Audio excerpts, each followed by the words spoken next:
What is up, metalheads, for a special Friday afternoon stream? Man, Metal Mike here, and we're gonna talk about an album that just is celebrating a 50-year anniversary. We are going to talk about Rocka, Rolla by Judas Priest. Oh yeah, man.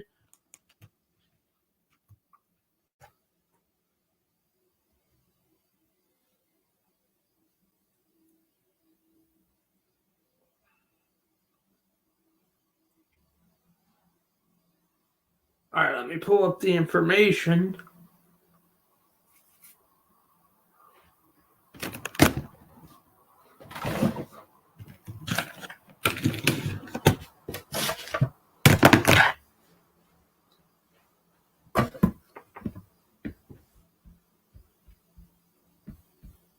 All right, Rocka, Rolla by Judas Priest came out in 1974, September 6th. It's recorded between June and July of 74. The album came out by, the great band Judas Priest, with Rob Halford debuting on vocals, although Rob Halford was not the original vocalist for Judas Priest. And this came out in 74. Underrated album. There's a lot of good underrated deep cuts. The album track length is 38 minutes, 49 seconds. It was recorded at the Olympic London in London. The label's Skull Records. It was produced by Roger Bain. And the album only had one single, which is the title track, Rocka, Rolla. Guitarist Glenn Tipton joined the band at this time. And, we have Judas Priest as we know it. And this album has been reissued several times over the years. And in 84, it was issued with a different sleeve design, I think, in 1984. The track listing. We kick it off with a good song, which is 4 minutes and 34 seconds. And that song is One for the Road. Great slow driving song. Very progressive, too. Very progressive. And it's just slow driving song. The drumming sounds great. AJ Hinch on drums. So, One for the Road. I give that a solid 7 out of 10. Great opener. Then we go into the second track. Rocka, Rolla, the title track. Another great tempo song. Great groove. Just a great solid beat on the drums. Rob Halford's vocals are pretty good on this. Ian Hill's bass playing is really solid on this song. I think he shines on bass on this song. The song clocks out at 3 minutes and 5 seconds. It was written by Halford, Downing, and Glenn Tipton. And then we have the third track, which is called Winter, which the original writer was Al Atkins with KK Downing and Ian Hill. And that song clocks at 3 minutes and 2 seconds. Oh man, Winter is a fucking great song. Catchy, a little bit doomy. It's just fucking great. I think it's a solid, 8 out of 10. Great fucking song. Oh, Rocka, Rolla is also an 8 out of 10. Then we go into Deep Freeze. Oh, man, another great track by KK Downing. 1 minute, 58 seconds. Fucking great. Then we go into Winter Retreat, which was written by Halford and Downing, clocking out at 1 minute and 30 seconds. And, oh, man, it's another fucking classic. And then we end side one with a song called Cheater. I think it's a filler. It's good filler, though. Fills you up. That's a solid 6 out of 10 song. Then we go flip things over to side two. Oh boy, grab your popcorn because we're gonna butter things up a bit with track number 7, Satisfied. Written by Atkins and Downing. 4 minutes, 50 seconds. Great song. Just bluesy. Has some blues in it. Has some doom in it. Just has a great feel. Good song. And then 8, clocking in at longest track on the album at 8 minutes and 34 seconds. Run of the Mill. Oh man, fucking great guitar playing by Downing and Tipton. It's a good fucking great song. Just perfect. I think it's a perfect song for this album, and yeah, it's my favorite song off the album. Okay, then another track, number 9. Yeah, I kind of don't like this song. I'll still listen to it. Dying to Meet You / Hero Hero. I think it's another filler song. It's okay, though. Then we go into the instrumental, Caviar and Mets. And it's kind of just instrumental. And then on the 1987 remaster of the album, you have Diamonds and Rust. And this is an album you can go back to and listen, and it's aged well. I think with each reissue of Rocka Rolla, I think the album continues to age well, like fine wine. Like a fine cheese and fine aged wine. That's what I think this album is. But what is your favorite song off of the debut Priest album, Rocka Rolla?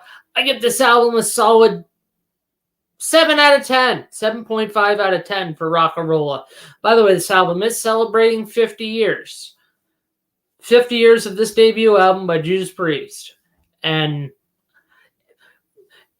if I had to rank that debut album, I'm going to say the Judas Priest debut album is a tad bit better than High Voltage and Motorhead, in my opinion, for debut albums. I'm going to put it in that same grouping.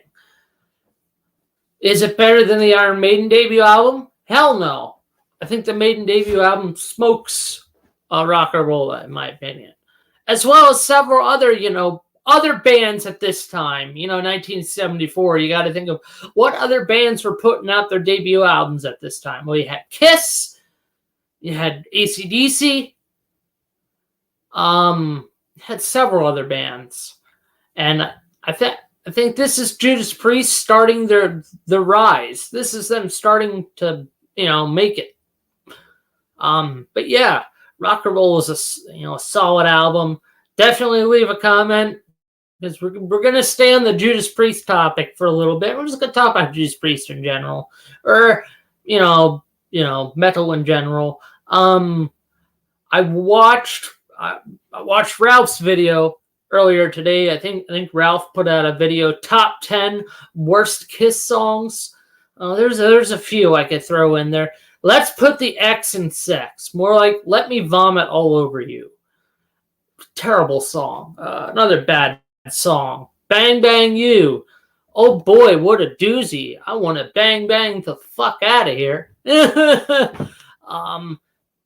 Yeah, those are just 2 songs I'm gonna list. There's several others. She's So European. Ugh. A Gene song that shouldn't have been written, in my opinion.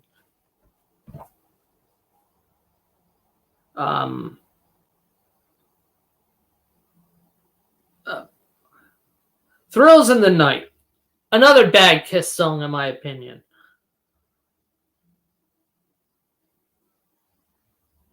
So, yeah. Now, are there any bad Judas Priest songs? Yeah, there's quite a bit. But there's not a lot, I don't think. There's not really a bad Judas Priest album other than, Nostradamus, Demolition, and Jugulator are my picks, personally. If I had to re-rank, since it is the 50th anniversary of Judas Priest, if I had to re-rank all the albums right now from, least favorite to favorite, well, obviously my least favorite is Nostradamus, followed by Demolition, followed by Jugulator, followed by,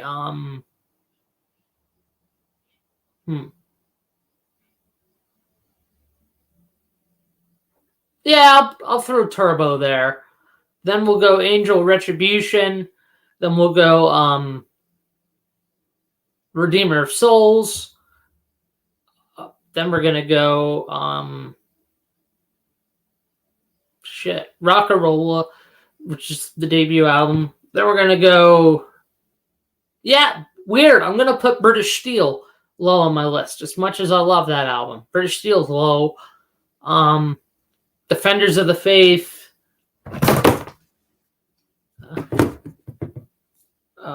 Hold on. Let me.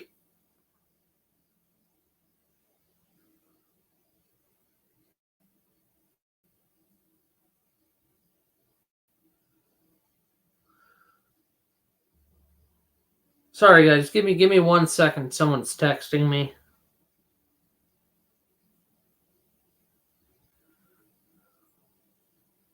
Okay, yeah. The next album would be Ram It Down.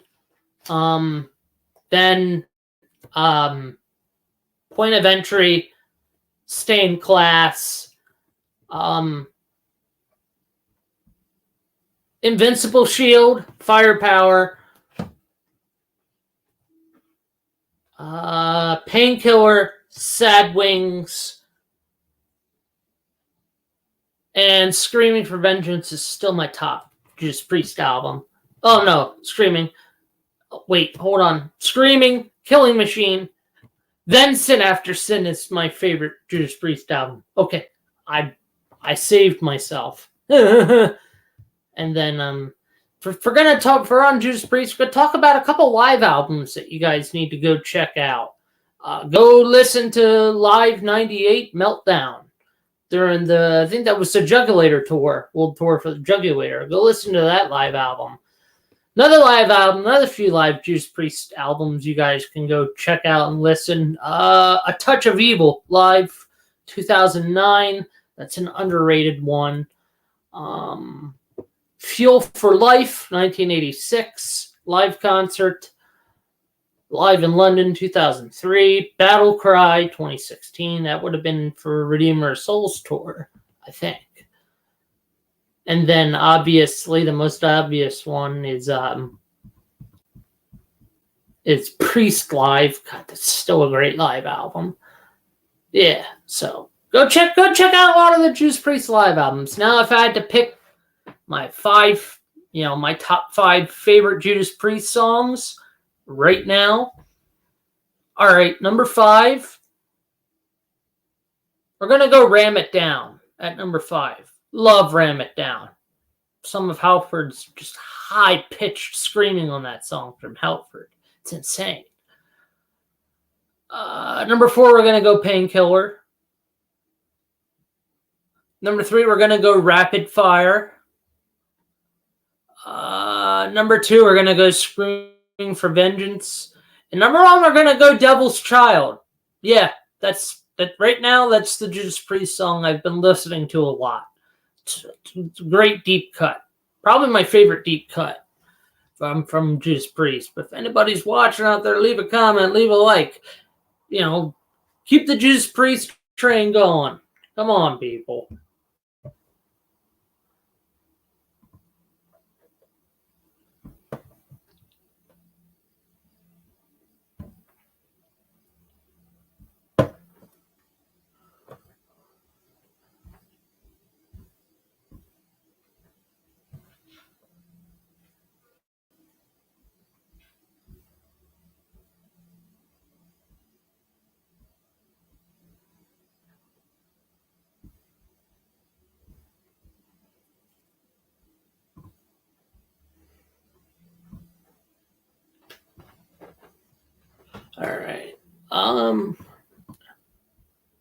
All right. Well, don't know what else to talk about. Give me some topics to talk about, people. Give me some metal topics. Come on. Where are you? Chickens? Geese? What are you? Filthy animals?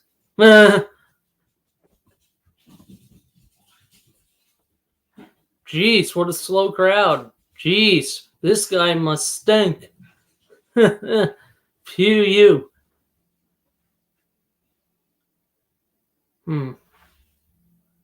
But yeah,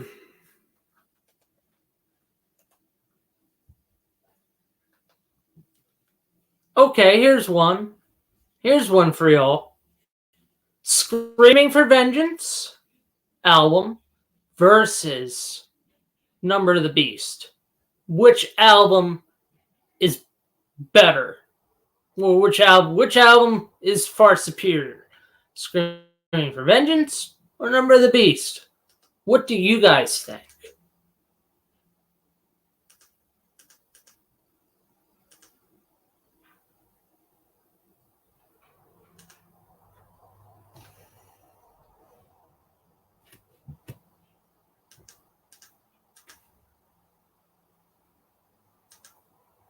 Because I personally, I think Screaming for Vengeance is a tad bit superior than Number of the Beast.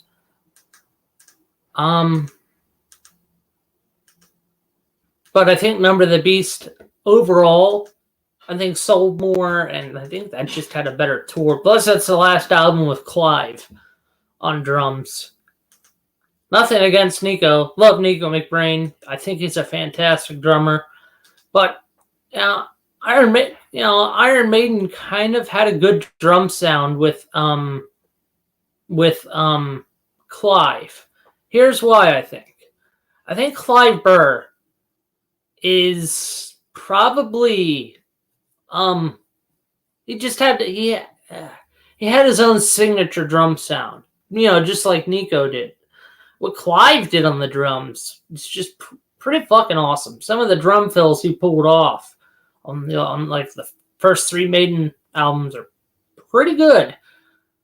That rolling tom fill he does going down on the song Genghis Khan. The ride cymbal, snare drum, kick drum groove he does on Phantom of the Opera. It's fucking great. And it's just he's the Phil Rudd of new wave of British heavy metal, along with Dave Holland. What can I say about Dave Holland? Yeah, I'm just gonna say this: his drumming was okay with Judas Priest. That's all I'm saying. Nothing more. We're not gonna go into the other stuff. But I still say the best drummer in Judas Priest is probably Scott Travis, then Les Binks. Yeah. Because it's just so many great drum, tracks in Judas Priest that I can throw off of. Scott Travis's intro and Painkiller.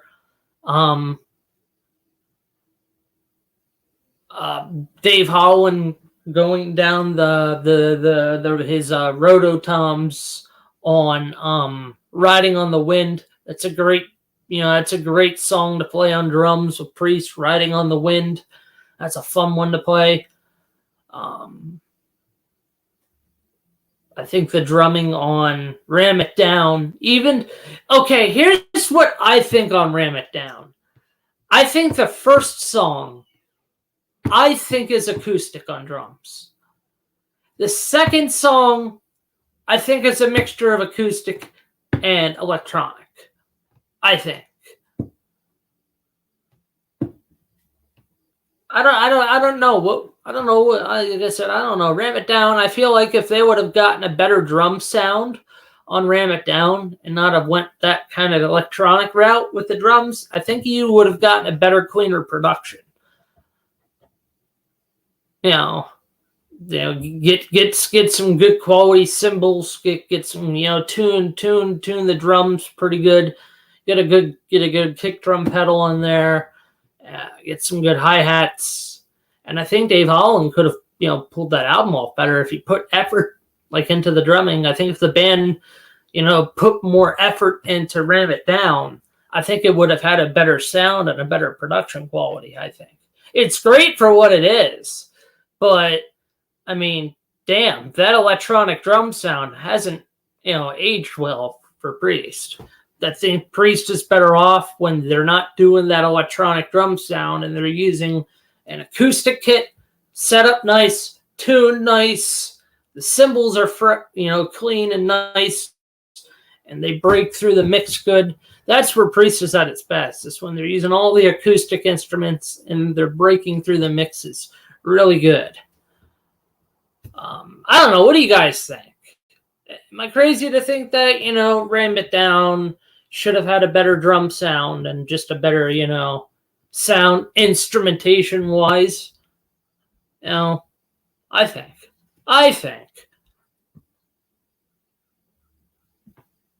But yeah, definitely leave a comment, people. We're gonna be live for about an hour at least. So what have I been jamming today? I was jamming some Uncle Acid and the Deadbeats, the Cut You Down album. I think that's the most Sabbath. They're a Sabbath worship band, so they're pretty good. They're pretty good. I recommend checking out Uncle Acid and the Deadbeats. Was jamming some Uriah Heep today too. Forget which albums. Oh yeah, Firefly and Fantasy. Return to Fantasy and Firefly is what I've been jamming today. And those are good albums. I mean, Return to Fantasy is kind of a step downwards. Firefly is kind of a rebirth, like a breath of fresh air in the band. Go check out the John Lawton stuff. Hell, go listen to the Bernie Shaw stuff with Uriah Heep. Bernie Shaw is great on vocals. I think some of the albums he did with Heep are fantastic. The recent, the last two Priest albums, the current one and the last one, are fucking great. And like I said, I'm waiting in the mail. I'm waiting in the.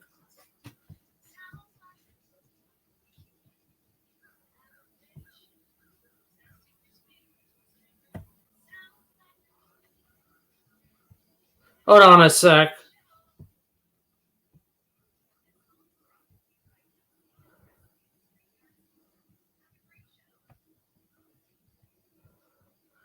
Get this fucking song out of here, StreamYard. Stop that shit. Don't just ruin the stream. Sorry, guys. StreamYard glitched for me. Judas Priest. I personally think we're probably gonna get 2 more Priest albums this decade. Then I think the band's gonna retire. That's what I think. What I want to see Priest do, I want to see KK Downing come back, do 1 album, 1 tour with Priest. Because I like KK's Priest, but it's just basically a knockoff, a cheap knockoff of Judas Priest, just with KK. So, and don't get me wrong, Ripper's a great vocalist, but I think KK's Priest doesn't need Ripper because, I don't know. I like it. I like the first 2 KK's Priest albums. I just wish they weren't knockoff, I just wish they weren't knockoff versions of Judas Priest.